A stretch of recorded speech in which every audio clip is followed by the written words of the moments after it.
Have you been trying to make sense of the news lately? One minute you hear that inflation is beaten, the next you hear we've made almost no progress. So what's the real story? What's actually going on with the economy, and more importantly, with the money in your wallet? It's pretty confusing, right? Well, today we're going to cut through all that noise and figure out why everyone seems to have a totally different take on the exact same subject. And this right here is the heart of the problem. You've got the White House declaring victory, saying President Trump has, quote, defeated the inflation crisis. But then a center-right policy group, the American Action Forum, looks at the very same data and says, quote, little progress was made in lowering inflation. How is that even possible? How can they both be looking at the same thing and seeing opposites? To figure this out, we've got to get into the number. All right, so let's start at the beginning. We're going to look at what the official reports from December 2025 actually said. No spin, no opinions, just the raw data. Okay, so the big number everyone talks about comes from something called the Consumer Price Index, or CPI. The easiest way to think about the CPI is like a giant nationwide shopping cart. The government fills this cart with all the stuff an average person buys. You know, groceries, gas, rent, clothes, doctor's visits. And then it tracks how much the total cost of that cart changes over time. It's basically our best snapshot. Now, in the news, you're going to hear two key terms: headline and core inflation. Headline inflation is simple. It's the price change for the entire shopping cart, everything included. But as you know, gas and food prices can go haywire because of stuff that has nothing to do with the broader economy, like a bad harvest or a war overseas. So economists also look at core inflation. This one takes the food and gas out of the cart. It gives them a much cleaner look at the underlying So, what was the big number that started this whole debate?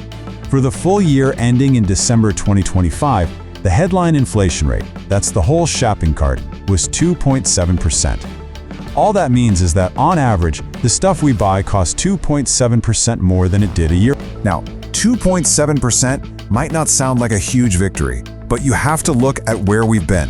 I mean, think back to June of 2022. Inflation was at a blistering 9.1%. Since then, it's been on a steady, dramatic cool down. So yes, prices are still going up, but they're going up at a much slower pace than before. The trend is... But here's where it gets really personal, and this is so important. That 2.7% number is just an average, and it hides a really uneven story. For example, shelter, rent or mortgages, a massive chunk of anyone's budget, that went up 3.2%. Groceries were up 2.4%. But get this, gasoline prices actually dropped by 3.4%. So your personal experience of inflation is going to feel totally different depending on... And that brings us right back to the central mystery.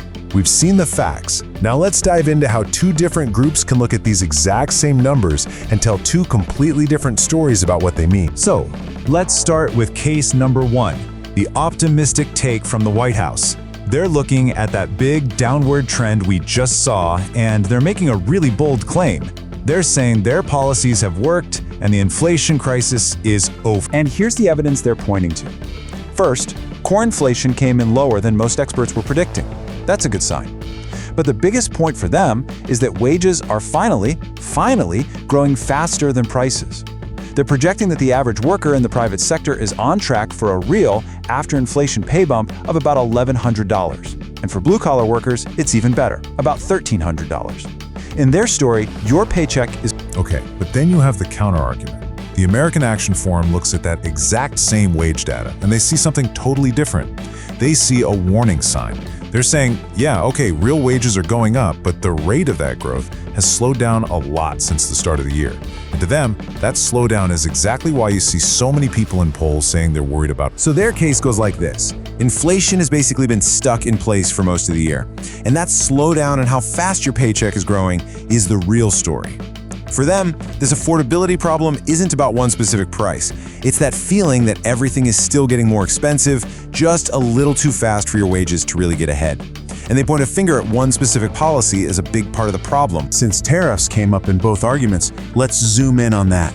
What's actually happening with global trade, and how is it really affecting the prices you and I are paying at the store? This is a fascinating chart. It's the Global Supply Chain Pressure Index. Think of it like a blood pressure cuff for global trade. For most of the year, it was in negative territory, which means things were actually running smoother than usual. But look at December. It jumped up to 0.51, which means pressure is now above average. Something is starting to cause new disruptions in shipping and manufacturing around the world, and those disruptions can easily lead. So what a company gets hit with a tariff on something they import? Do they just turn around and pass that entire cost on to you? Well, a McKinsey survey shows it's actually not that simple. Turns out only about 45% of those tariff costs actually end up as higher prices for us. The other 55%? Businesses are either eating that cost themselves or finding clever ways. So what are these clever ways? Well, they're getting strategic. The top 3 moves businesses are making are 1. Stocking up on materials before new tariffs kick in. 2. Finding a second supplier for a critical part so they're not reliant on just one country. And 3. They're making long-term plans to move their factories closer to home. All of these things create complex ripple effects. Okay, we've looked at the official data, we've heard the 2 competing stories, and we've glanced at the global picture. Now let's bring this all home and talk about what this means for you and why the national debate can feel so disconnected from your own life. This slide, right here, explains everything. Remember that 2.7% average? Well, an average can be really misleading. Just look at these huge differences. The price of beef and veal, up a whopping 16.4%. Car insurance, up over 11%. But at the same time, the price of eggs dropped almost 21%, and used cars got cheaper too. So think about it. If you love steak and you just renewed your car insurance, inflation feels awful. But if you're an omelet lover who just bought a used car, you might be feeling. And that's the bottom line. There is no single real inflation story. Your personal inflation rate is completely unique. It depends on your own shopping cart, on whether your specific job is giving you a raise, and even on the city you live in. The national average we hear about is just a blurry picture made up of millions of completely different personal. And that leaves us with one last question to chew on.